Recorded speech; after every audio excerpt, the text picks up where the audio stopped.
So hi all, it's me Muhammad Najeeb Nasar again. അപ്പോൾ മലയാളത്തിൽ തന്നെ വളരെ എളുപ്പത്തിൽ പഠിക്കാൻ പറ്റുന്ന മലയാളം സ്റ്റോക്ക് മാർക്കറ്റ് സീരീസിൻ്റെ ഭാഗമായിട്ടുള്ള CPR എന്ന് പറയുന്ന ഒരു ഇൻഡിക്കേറ്ററിനെ കുറിച്ച് നമ്മൾ ചെയ്തുകൊണ്ടിരിക്കുന്ന ഒരു സീരീസിൻ്റെ 6ാമത്തെ എപ്പിസോഡാണ് നിങ്ങളിപ്പോൾ കണ്ടുകൊണ്ടിരിക്കുന്നത്.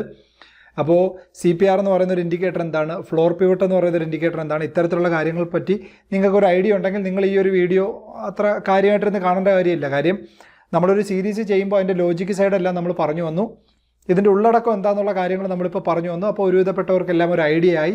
ഇപ്പോൾ നമ്മൾ അതിൻ്റെ ഇൻട്രൊഡക്ഷനിലോട്ട് പോവുകയാണ്. ചിലപ്പം ചില ആൾക്കാർക്കെല്ലാം ഇത് ഓൾറെഡി അറിയായിരിക്കും, അപ്പോൾ അവരിത് കാണണമെന്നില്ല. പക്ഷേ നമ്മളൊരു സീരീസ് ഉൾപ്പെടുത്തുമ്പോൾ അതെല്ലാം ചെയ്ത് പോകുന്നതാണ് അതിൻ്റെ ഒരു രീതി എന്ന് പറയുന്നത്. അപ്പോൾ പുതുതായിട്ട് കാണുന്ന ആരെങ്കിലും ഉണ്ടെങ്കിൽ നമ്മൾ സ്റ്റോക്ക് മാർക്കറ്റിനെ പറ്റി ഒരു കംപ്ലീറ്റ് സീരീസ് ഓൾറെഡി ചെയ്തിട്ടുണ്ട്. അത് ഞാനൊരു പ്ലേലിസ്റ്റ് ആക്കി ഇവിടെ ഐ ബട്ടണിൽ കൊടുത്തേക്കാം. നിങ്ങൾ കാണുക, മസ്റ്റായിട്ട് കണ്ടിട്ട് അതിനകത്ത് നിങ്ങൾക്ക് ഇഷ്ടമുള്ള സ്ട്രാറ്റജീസും കാര്യങ്ങളും നിങ്ങൾ കണ്ടുപിടിക്കുക. അപ്പം ഏതെങ്കിലും ഒരു സോണിൽ വെച്ച് നിങ്ങൾക്ക് CPR കൊള്ളാമെന്ന് തോന്നുന്നെങ്കിൽ ഞാൻ പേഴ്സണലി യൂസ് ചെയ്യുന്നൊരു സംഭവമാണ്. അതുകൊണ്ട് എനിക്കറിയാവുന്ന കാര്യങ്ങളെല്ലാം കൂടെ ചുരുക്കി ഞാൻ വായിച്ചറിഞ്ഞതുമായിട്ടുള്ള കാര്യങ്ങളാണ് നമ്മൾ ഇതിനകത്ത് CPRൻ്റെ ഒരു സീരീസ് ആയിട്ട് ചെയ്തുകൊണ്ട് ഏതൊരാൾക്കും ഈ ഒരു ഇൻഡിക്കേറ്റർ ഉപയോഗിച്ച് ട്രേഡ് ചെയ്യാൻ പറ്റുന്ന രീതിയിലുള്ള കാര്യങ്ങളാണ് നമ്മളിവിടെ പഠിപ്പിച്ചുകൊണ്ടിരിക്കുന്നത്. പിന്നെ പൊതുവേ എൻ്റെ ഇൻട്രൊഡക്ഷൻ കുറച്ച് ലോങ് ആണെന്നുള്ള നല്ല ചീത്തപ്പേര് കമൻറ്റിലൂടെ എനിക്ക് മനസ്സിലായി. അതുകൊണ്ട് ഇതാണ് നമ്മുടെ ടോപ്പിക് എന്ന് പറയുന്നത്. പിന്നെ നമ്മുടെ വർക്ക്ഷോപ്പിൽ ജോയിൻ ചെയ്യാൻ താല്പര്യമുള്ളവരാണെങ്കിൽ നിങ്ങൾക്ക് താഴെ ഡിസ്ക്രിപ്ഷനിൽ കാര്യങ്ങൾ കോൺടാക്ട് ചെയ്യാം. നിങ്ങൾ ഈ ഒരു വീഡിയോ അതിന് മുന്നേ മസ്റ്റായിട്ടൊന്ന് കാണുന്നത് നല്ലതായിരിക്കും, അതിനെക്കുറിച്ചുള്ള ഡീറ്റെയിൽ ഒന്ന് മനസ്സിലാക്കാനായിട്ട്. ഓക്കെ, സോ വേറൊന്നും പറയാനില്ല, let's jump in the topic.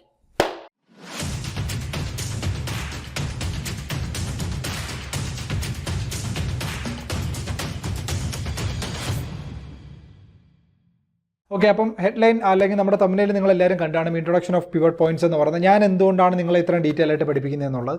അപ്പോൾ അത് ഞാൻ ആദ്യം അങ്ങ് പറഞ്ഞേക്കാം. വേറൊന്നും കൊണ്ടല്ല, എനിക്കറിയാവുന്ന കാര്യങ്ങളെല്ലാം നമുക്ക് പഠിപ്പിക്കാൻ പറ്റത്തുള്ളൂ, അല്ലെങ്കിൽ നമുക്ക് പേഴ്സണലി വർക്കൗട്ട് ആവുന്ന കാര്യങ്ങളാണ് നമ്മൾ പഠിപ്പിക്കുന്നത്.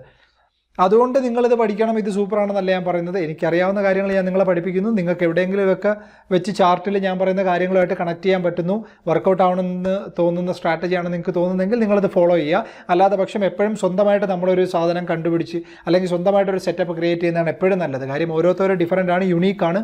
അപ്പോൾ നിങ്ങൾക്ക് ചേരുന്ന ട്രേഡിംഗ് സ്റ്റൈൽ നിങ്ങൾ തന്നെ കണ്ടുപിടിക്കുന്നതാണ് ഏറ്റവും ബെറ്റർ ആയിട്ടുള്ള പരിപാടി. ഓക്കെ, അപ്പോൾ ഈ പിവട്ട് എന്ന് പറഞ്ഞാൽ പൊതുവേ ഞാൻ ഇഷ്ടപ്പെടാനുള്ള കാര്യം എന്ന് പറഞ്ഞാൽ അതിനകത്ത് ഒരുപാട് ക്വാളിറ്റീസ് ഉണ്ട്. കാര്യം ലീഡിംഗ് ഇൻഡിക്കേറ്ററായിട്ട് പിവട്ട് മാത്രമല്ല ഒരുപാട് കാര്യങ്ങളുണ്ട്. അപ്പോൾ ഞാൻ വിശ്വസിക്കുന്ന ഒരു കാര്യം എന്ന് പറഞ്ഞാൽ ഏതൊരു സ്ട്രാറ്റജി ആയാലും അത് ഓരോ മനുഷ്യനും ഡിഫറൻ്റ് ആയിട്ടാണ് യൂസ് ചെയ്യുന്നത്. അപ്പം ഇത് യൂസ് ചെയ്യുമ്പോഴും എല്ലാവരും പക്ഷേ കോമൺ ആയിട്ട് ഇത് യൂസ് ചെയ്യുന്ന ഒരു സ്ഥലം എവിടെയാണ്? ഷെയർ മാർക്കറ്റിൽ നമ്മൾ ചാർട്ടിലാണ് ഈ പറയുന്ന കാര്യങ്ങളെല്ലാം നമ്മൾ അപ്ലൈ ചെയ്യുന്നത്. അതായത് ടെക്നിക്കലി നമ്മൾ യൂസ് ചെയ്യുന്ന ഇൻഡിക്കേറ്റേഴ്സ് ആയാലും നമ്മൾ പഠിക്കുന്ന സ്ട്രാറ്റജീസ് ആയാലും എല്ലാം നമ്മൾ വർക്കൗട്ട് ചെയ്യുന്നത് അത് നമ്മൾ ചാർട്ടിലാണ്. അപ്പോൾ ഞാനത് വേറൊരു രീതിയിലൊന്ന് ചിന്തിച്ച് നോക്കി. നമ്മളിപ്പം ഈ ഒരു ഇൻഡിക്കേറ്ററിലും സ്ട്രാറ്റജിയും പ്രാധാന്യം കൊടുക്കുന്നതിലുപരിയായിട്ട് നമ്മൾ നേരെ ഒന്ന് തിരിച്ച് ചിന്തിച്ച് നോക്കി. ഈ പറയുന്ന കാര്യങ്ങളെല്ലാം നമ്മൾ കൊണ്ടുവന്ന് ഒരിടത്തോട്ടാണ് ഇടുന്നത്, ചാർട്ട് എന്ന് പറയുന്ന ഒരു സ്ഥലത്ത്. അപ്പോൾ പിന്നെ ചാർട്ടിന് എന്തെങ്കിലും നമ്മുടെ അടുത്ത് സ്വാഭാവികമായിട്ട് പറയാൻ കാണില്ലേ? ആരാ ഈ ചാർട്ട് എന്ന് പറഞ്ഞാൽ? എന്നെയും നിങ്ങളുടെയും പോലെ ബാക്കിയുള്ള ഒരു എന്താണോ ചിന്തിക്കുന്നത് അതിനനുസരിച്ച് അവർ ട്രേഡ് ചെയ്യുന്നു. ആ ട്രേഡ് ചെയ്യുന്നതിനനുസരിച്ച് ഓരോ ഓരോ ക്യാൻഡിലിൻ്റെയും മൂവ്മെൻറ്റ് നടക്കുന്നു. അപ്പോൾ നമ്മളെപ്പോലുള്ള ആരൊക്കെയോ ചെയ്യുന്ന കാര്യങ്ങളുടെ ഒരു മൂവ്മെൻറ്റാണ് ഇവിടെ നടന്നുകൊണ്ടിരിക്കുന്നത്. ഓക്കെ, അപ്പോൾ അതിനകത്ത് പല ആൾക്കാരും ചിന്തിക്കുന്നുണ്ടായിരിക്കും, അപ്പോൾ ഇങ്ങനെ യൂസ് ചെയ്ത് കഴിഞ്ഞാൽ നമുക്ക് കൺഫേം ആയിട്ടുള്ള റിസൾട്ട് കിട്ടുമെന്ന്. ഞാനൊരു കാര്യം നിങ്ങളുടെ അടുത്ത് പറയട്ടെ, ഒരു 100% ഷുവർ സ്ട്രാറ്റജി എന്ന് പറയുന്ന ഒരു സംഭവം ഇവിടെ ഇല്ല. എല്ലാത്തിലും അതിൻ്റേതായുള്ള റിസ്ക്കും അതിൻ്റേതായുള്ള റിട്ടേണും ഉണ്ട്. അത് ക്ലിയർ ആയിട്ട് 1:2 റിസ്ക് റിവാർഡ് നമ്മൾ ക്ലിയർ ആയിട്ട് പൊസിഷൻ സൈസിങ് ചെയ്തുകൊണ്ട് നമ്മൾ ചെയ്ത് കഴിഞ്ഞാൽ ഇപ്പോൾ CPR എന്നല്ല, നിങ്ങൾക്ക് ഏതൊരു സംഭവമായാലും നിങ്ങൾക്ക് യൂസ് ചെയ്യാം. പക്ഷേ എനിക്ക് ബെനിഫിഷ്യൽ ആണെന്ന് തോന്നിയുകൊണ്ടാണ് ഞാനത് യൂസ് ചെയ്യുന്നത്. ഓക്കെ, അപ്പോൾ ഇതിൻ്റെ ഒരു എന്താണെന്ന് വെച്ചാൽ ഇത് ബേസിക്കലി ബാക്കിലോട്ടുള്ള കാര്യങ്ങൾ, നമ്മുടെ ചാർട്ടിൻ്റെ ബാക്കിലോട്ടുള്ള കാര്യങ്ങൾ മുൻ ദിവസങ്ങൾ നോക്കുന്നു. അതിന് ആനുപാതികമായിട്ടുള്ള രീതിയിൽ നമ്മൾ ചാർട്ട് പ്ലോട്ട് ചെയ്യും. ചാർട്ടിൽ ഏതൊക്കെ സ്ഥലത്ത് റെസിസ്റ്റൻറ്റും ഏതൊക്കെ തരത്തിൽ സപ്പോർട്ട് വരാൻ സാധ്യതയുണ്ടെന്ന് നമുക്ക് കാണിച്ചു തരുന്നു. ഇതിനെല്ലാം നടുക്കായിട്ട് വരുന്ന ഓരോ ദിവസവും വരുന്നൊരു സംഭവമാണ് ഈ CPR എന്ന് പറയുന്നൊരു സംഭവം. അതായത് നമ്മുടെ സാധാ ഫ്ലോർ പിവട്സിനെ കുറച്ചുകൂടെ കുറേ ആൾക്കാർ കുറേ ഇൻവെസ്റ്റിഗേഷൻ അല്ല, കുറച്ചുകൂടെ സ്റ്റഡിയും കാര്യങ്ങളൊക്കെ നടത്തിയിട്ട് അവർ ഒരു എക്സ്പാൻഡ് ചെയ്ത ഒരു ലെയറാണ് ഈ പറയുന്ന CPR എന്ന് പറയുന്നത്. അതായത് നമ്മുടെ സെൻട്രൽ പിവട്ടിന് ഒരു മുകളിലൊരു ചേട്ടനെയും താഴെ ഒരു ചേട്ടനെയും കൊടുത്തു. അതാണ് നടുക്കത്തത് സെൻട്രൽ പിവട്ട് റേഞ്ച്, മുകളിലത്തത് അപ്പർ CPR, താഴത്തത് ബോട്ടം CPR. അപ്പോൾ നമ്മളെപ്പോഴും ചിന്തിക്കേണ്ടുള്ള കാര്യങ്ങളെന്ന് പറഞ്ഞാൽ, ഞാനിവിടെ മണി സോൺ എന്ന് പറയുന്നൊരു എപ്പിസോഡ് പഠിപ്പിച്ചിട്ടുണ്ടായിരുന്നു. കാണാത്തവരുണ്ടെങ്കിൽ മസ്റ്റായിട്ട് കാണുക. വളരെ ഇമ്പോർട്ടൻ്റ് ആയിട്ടുള്ളൊരു സംഭവമാണ്. നമുക്ക് വേറൊരു കണ്ണിലൂടെ നമുക്ക് ചാർട്ടിനെ കണ്ട് മനസ്സിലാക്കാൻ പറ്റുന്നൊരു സംഭവമാണ്. അപ്പോൾ മസ്റ്റായിട്ട് നിങ്ങളത് കാണുക. ഞാൻ അതുകൂടെ ഇവിടെ ഐ ബട്ടണിൽ കൊടുത്തേക്കാം. ഓക്കെ, അപ്പോൾ ഇനി ഞാൻ ഈ ഒരുപാട് ചളവടിക്കുന്നില്ല. ഓൾറെഡി ഞാനിപ്പോൾ പറഞ്ഞത് തന്നെ കുറച്ച് ഓവറാണ്, പക്ഷേ അത് മനസ്സിലാക്കാൻ വേണ്ടിയാണ് പറഞ്ഞത്. കാര്യം ഹ്യൂമൻ ഇമോഷൻ എന്ന് പറയുന്ന ഒരു സംഭവം നമ്മളെപ്പോലുള്ള ആൾക്കാർ ട്രേഡ് ചെയ്യുന്ന സംഭവമാണ്. അപ്പോൾ അതുകൊണ്ടാണ് ഈ പ്രൈസ് ആക്ഷൻ ഇത്രയും റിയാക്ട് ചെയ്യുന്നത്, അല്ലെങ്കിൽ പ്രൈസ് ആക്ഷൻ ഇത്ര എഫക്റ്റീവ് ആവുന്നത് അതുകൊണ്ടാണ്. ഓരോ പ്രൈസിനെയും റെസ്പെക്ട് ചെയ്യുന്നത്. ഒരു പർട്ടിക്കുലർ പോയിന്റ് എത്തുമ്പോൾ ഒന്നെങ്കിൽ കുറേ ആൾക്കാരുടെ അവിടെ ആക്രാന്തം, അല്ലെങ്കിൽ കുറേ ആൾക്കാരുടെ പേടി, അല്ലെങ്കിൽ കുറേ ആൾക്കാരുടെ പ്രതീക്ഷ, ഇത് മൂന്നുമാണ് എപ്പോഴും ഒരു ഇമ്പോർട്ടൻറ്റ് പോയിന്റിൽ നടക്കാൻ സാധ്യതയുള്ള കാര്യങ്ങൾ. അപ്പോൾ അതിനെയെല്ലാം നമുക്ക് പെട്ടെന്ന് ഒരു ദിവസം രാവിലെ തന്നെ എങ്ങനെ മനസ്സിലാക്കാം, അത്തരത്തിലുള്ള കാര്യങ്ങൾ നമ്മളെപ്പോഴും സ്വാഭാവിക്കുന്ന പിവറ്റ് പോയിന്റ്സ് അതെങ്ങനെയാണെന്നുള്ളത് ഞാൻ സ്ലൈഡിൽ കുറച്ചുകൂടി ഇമ്പോർട്ടൻറ്റ് ഡീറ്റെയിൽ ആയിട്ട് പറഞ്ഞു തരാം. ഓൾറെഡി കണ്ടവരാണെങ്കിൽ നിങ്ങൾക്ക് ബോറടിക്കും, ഞാൻ ആദ്യമേ പറയുകയാണ്. ഓക്കെ, അപ്പോൾ നമുക്ക് സ്ലൈഡിലോട്ട് പോകാം. അപ്പോൾ അത് ആദ്യമായിട്ട് എനിക്ക് എല്ലാവരുടെ അടുത്തും പറയാനുള്ളൊരു കാര്യം എന്ന് പറഞ്ഞാൽ, ഇത് ഞാൻ കണ്ടുപിടിച്ചതൊന്നും അല്ല കേട്ടോ, അല്ലെങ്കിൽ ഞാൻ പറയുന്ന കാര്യങ്ങളും അല്ല, മെയിനായിട്ട് നമുക്ക് എല്ലാവർക്കും അറിയുന്ന കാര്യങ്ങളാണ്.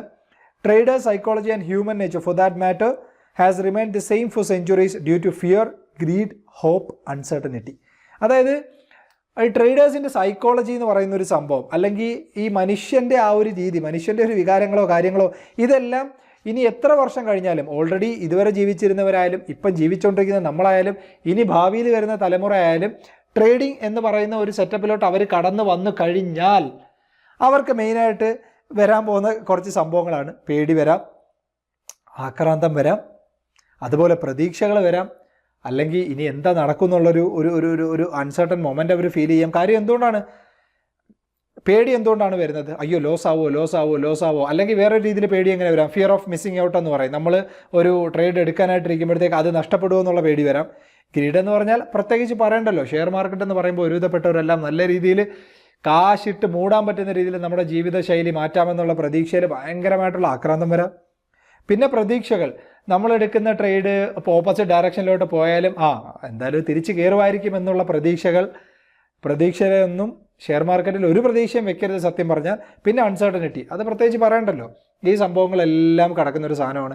അപ്പോൾ ഉറപ്പായിട്ടും അത് ഒരിക്കലും ചേഞ്ച് ആവില്ല. ഈ ഇത്രയും കാര്യങ്ങൾ മനുഷ്യൻ്റെ വികാരത്തിലുള്ളിടത്തോളം കാലം ഈ പറയുന്ന പരിപാടി ട്രേഡേഴ്സ് സൈക്കോളജി ഒരിക്കലും ചേഞ്ച് ആവില്ല. ട്രേഡേഴ്സ് സൈക്കോളജി ചേഞ്ച് ആയില്ലെങ്കിൽ ഉള്ള ഗുണം എന്താണ്? ഓരോ പ്രൈസും റെസ്പെക്ട് ചെയ്യാനുള്ള പൊരുത്തെ റെസ്പെക്ട് ചെയ്യാനുള്ള സാധ്യത വളരെ കൂടുതലാണ്. ചില സമയത്ത് അൺസർട്ടൺ മൊമെൻറ്റ് നടക്കാം. അപ്പോൾ വൈ പിവറ്റ് പോയിന്റ്സ്? എന്തിനാണ് ഈ പിവറ്റ് പോയിന്റ്സ് എന്ന് പറയുന്ന സംഭവം? CPR എന്താണെന്നുള്ളത് ഞാൻ മുന്നോട്ട് പറഞ്ഞുതരാം. പിവറ്റ് പോയിന്റ്സ് എന്താണെന്ന് മനസ്സിലാക്കുക ആദ്യം. In financial market a pivot point is a price level that is used by traders as a possible indicator of market movement.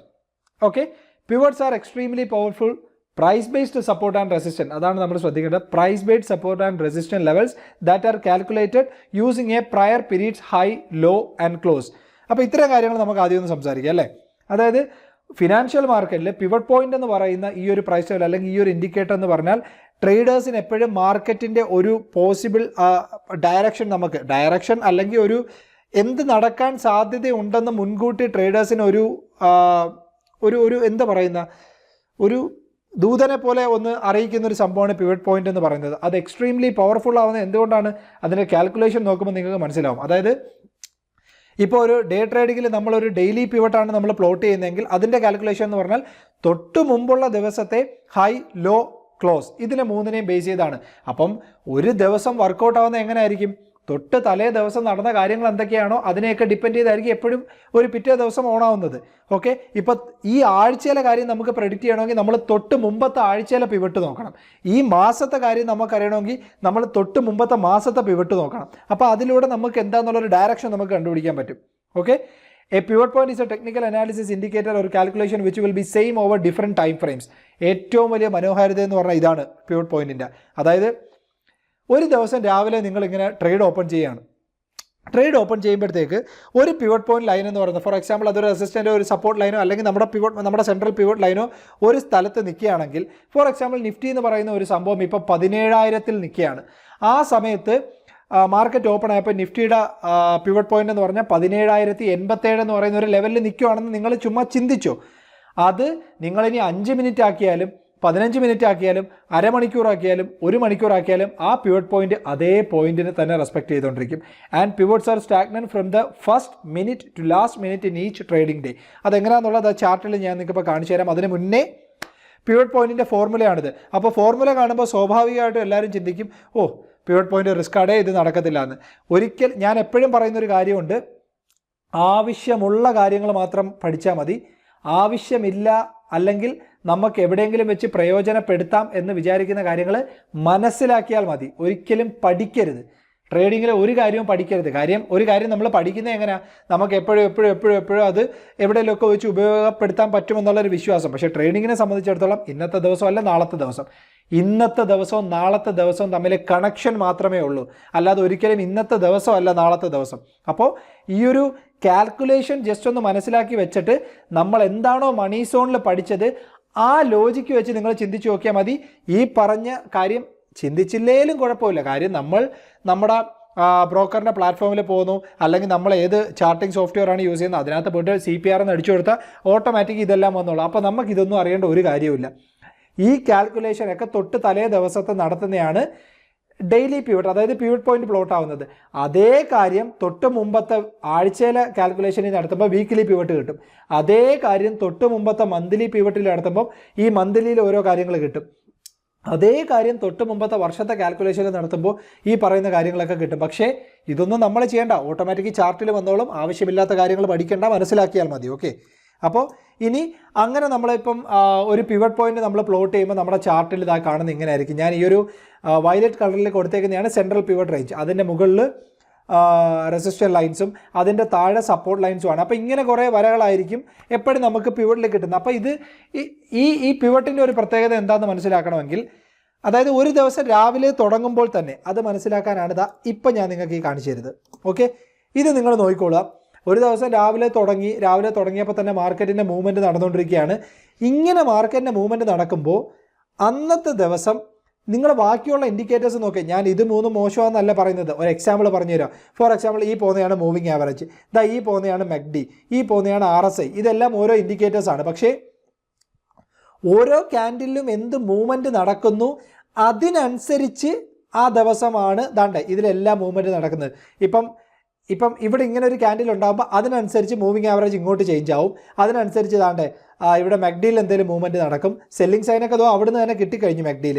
അതിനനുസരിച്ച് RSIയിൽ മൂവ്മെൻറ്റ് നടക്കും. RSI ഇവിടെ സംബന്ധിച്ചിടത്തോളം ഓവർബോട്ട് സോണാണ്. അപ്പോൾ അതിനനുസരിച്ച് ട്രേഡ് എടുക്കുന്ന ആൾക്കാർ കാണും. പക്ഷേ കമ്പാരിറ്റീവ്ലി അവരെ എല്ലാം ബേസ് ചെയ്തുകൊണ്ട് നമ്മൾ പിവറ്റ് പോയിൻറ്റ്സിലോട്ട് വരുമ്പോൾ ഒരു ദിവസം രാവിലെ എവിടെ ആയിരുന്നോ ആ പിവറ്റ് പോയിൻറ്റ് ഓണാക്കിയപ്പോൾ വന്നത്, ആ ദിവസം തന്നെ ആ പിവറ്റ് പോയിന്റ് അതുപോലെ തന്നെ അന്നത്തെ ദിവസം വൈകിട്ട് വരെയും അത് നിന്നിരിക്കും. നമുക്ക് അത്തരത്തിൽ നമുക്കായിട്ടൊരു വഴിവെട്ടി തരുന്ന ആൾക്കാരെയാണ് നമുക്ക് ആവശ്യം. അതുപോലെ നമുക്കൊരു റോഡ് മാപ്പാണ് ആവശ്യം. അപ്പോൾ ആ റോഡ് മാപ്പ് നമുക്ക് പ്ലോട്ട് ചെയ്ത് കാണിക്കുന്നത് ഈ പിവറ്റ് പോലത്തെ ഇൻഡിക്കേറ്റർ, അല്ലാതെ നമ്മളൊരു വളവ് വളഞ്ഞതിന് ശേഷം ഒരു വളവ് ഇവിടെ ഉണ്ടായിരുന്നു എന്ന് കാണിക്കുന്നതിന് കാര്യമില്ല. നമ്മളൊരു അര കിലോമീറ്റർ മുമ്പേ നിൽക്കുമ്പോൾ നമുക്ക് കാണിച്ചു തരണം ഇവിടെ ഒരു വളവുണ്ട്, അതായത് നമ്മുടെ ഗൂഗിൾ മാപ്പ് പോലെ. അപ്പോൾ അത്തരത്തിലുള്ളൊരു പരിപാടിയാണ് ഈ പിവറ്റ് പോയിന്റ് എന്ന് പറയുന്നത്. കാര്യങ്ങൾ മുൻകൂട്ടി ഏത് പോയിന്റിനെ റെസ്പെക്ട് ചെയ്യാൻ സാധ്യതയുണ്ടെന്ന് മനസ്സിലാക്കും. അപ്പോൾ അതിൽ തന്നെ അതാണ് ഈ ഇൻഡിക്കേറ്റേഴ്സും പിവറ്റ് പോയിന്റ്സും തമ്മിലുള്ള വ്യത്യാസം. പക്ഷേ ഈ സാധാ പിവറ്റ് പോയിന്റിനെ കമ്പാരിറ്റീവ്ലി ഞാൻ പറഞ്ഞ പോലെ എക്സ്പാൻഡഡ് ഫോർമുലയിൽ കുറച്ച് ആൾക്കാരെടുത്ത് സ്റ്റഡിയൊക്കെ ചെയ്തതിന് ശേഷം നടത്തിയ സാധനമാണ് നമ്മുടെ CPR എന്ന് പറയുന്ന ഒരു സംഭവം. ഇതാണ് ചാർട്ടിൽ നിങ്ങൾ കാണുന്ന, ഞാൻ ചില ചാർട്ടൊക്കെ ഷെയർ ചെയ്യുമ്പോൾ നിങ്ങൾ കണ്ടിട്ടില്ലേ, നടുക്കൊരു 3 ലൈൻ ഇങ്ങനെ കാണുന്ന, അതാണ് CPR എന്ന് പറയുന്ന സാധനം. അപ്പോൾ ഇത് ഞാൻ പറയുകയാണ്, ഇത് നിങ്ങൾ പഠിക്കാനോ അല്ലെങ്കിൽ കാണാതെ പഠിച്ച് ഈ ഫോർമുല പഠിച്ച് എന്തെങ്കിലും ചെയ്ത് നമുക്ക് സർട്ടിഫിക്കറ്റ് കിട്ടാനോ ഒന്നുമല്ല ഞാൻ ഈ പറയുന്നത്. ഞാൻ ഇവിടെ എഴുതി വെച്ചിട്ടുണ്ട്, we don't need to learn this formula, it's just for reference. Club your money zone logic with formula. അതായത് മണി സോൺ എന്ന് പറയുന്ന നമ്മുടെ കണ്ണുകൊണ്ട് നമ്മൾ ചാർട്ടിൽ കണ്ട കാര്യം എന്താണോ അത് ഈ ഫോർമുല ആയിട്ട് ക്ലബ് ചെയ്ത് കഴിഞ്ഞാൽ നിങ്ങൾക്ക് മനസ്സിലാവും. അപ്പോൾ ഇതിനകത്ത് ഈ പറയുന്ന CPR എന്തിനാണ് യൂസ് ചെയ്യുന്നതെന്ന് പറഞ്ഞാൽ, അതായത് മാർക്കറ്റിൽ ഞാനിപ്പം കമ്പാരിറ്റീവ്ലി ഇങ്ങനൊരു ടോപ്പിക്ക് എടുക്കുമ്പോൾ ഞാൻ സ്വാഭാവികമായിട്ടും ഈ പോയിന്റ് റെസ്പെക്റ്റ് ചെയ്യുന്ന ചാർട്ടായിരിക്കും ഞാൻ എടുത്ത് വെക്കുന്നത്. പക്ഷേ 100% ഞാൻ പറയുന്നു ഇത് റെസ്പെക്റ്റ് ചെയ്യാത്ത സാഹചര്യങ്ങളും ഉണ്ട്. പക്ഷേ ഒരു ട്രേഡ് എടുക്കുമ്പോൾ ഹൈ പ്രോബബിലിറ്റി ചാൻസ് എപ്പോഴും തരുന്നത് നമുക്ക് മുൻപേ ഏത് പോയിന്റിൽ റെസ്പെക്റ്റ് ചെയ്യാൻ സാധ്യതയുണ്ട് എന്ന് മനസ്സിലാക്കുമ്പോഴാണ്. അപ്പോൾ ഇതിപ്പോൾ ഞാൻ CPR പ്ലോട്ട് ചെയ്ത എൻ്റെ ചാർട്ടാണ്. മറ്റേതെന്ന് പറഞ്ഞാൽ സാധാ വരകൾ മാത്രമേ കാണത്തുള്ളൂ ഇങ്ങനത്തെ. അപ്പോൾ CPR പ്ലോട്ട് ചെയ്യുമ്പോൾ മണി സോൺ ലെവൽ എവിടാന്നുള്ളൊരു ഐഡിയ നമുക്ക് മുൻകൂട്ടി കിട്ടും. അപ്പോൾ നമ്മുടെ കണ്ണുകൊണ്ട് ഞാനിവിടെ പറഞ്ഞേക്കുന്നുണ്ട്, club your eyes with money zone logic. അതായത് ഞാൻ എപ്പോഴും കാൽക്കുലേഷനിലുപരി നമ്മുടെ കണ്ണിനെയും നമ്മുടെ ലോജിക്കിനെയും വിശ്വസിക്കുന്ന ഒരാളാണ്. അപ്പോൾ കാൽക്കുലേഷൻ എന്ന് പറയുന്നത് ഓൾറെഡി സെറ്റ് ചെയ്ത് വെച്ചേക്കുന്നതാണ്, പക്ഷേ നമ്മുടെ കണ്ണ് നമ്മളെ ചതിക്കില്ല എന്ന് വിശ്വസിക്കുന്ന ഒരു വ്യക്തിയാണ് ഞാൻ. അപ്പോൾ എന്നെ സംബന്ധിച്ചിടത്തോളം ഇന്നിവിടെ CPR വന്നു. ഓക്കെ, CPR വരുമ്പോൾ ഞാൻ തൊട്ട് തലേ ദിവസത്തെ മണി സോൺ ലെവൽ ഞാൻ നോക്കും. ഓക്കെ, ഏറ്റവും കൂടുതൽ റെസ്പെക്റ്റ് ചെയ്തേക്കുന്ന പോയിന്റിൽ തന്നെയാണോ CPR വന്നേക്കുന്നത് എന്ന് ഞാൻ നോക്കും. എന്നാൽ മാത്രമേ ഞാൻ ആ ഒരു പോയിന്റിന് കുറച്ചുകൂടെ പ്രാധാന്യം നൽകൂ.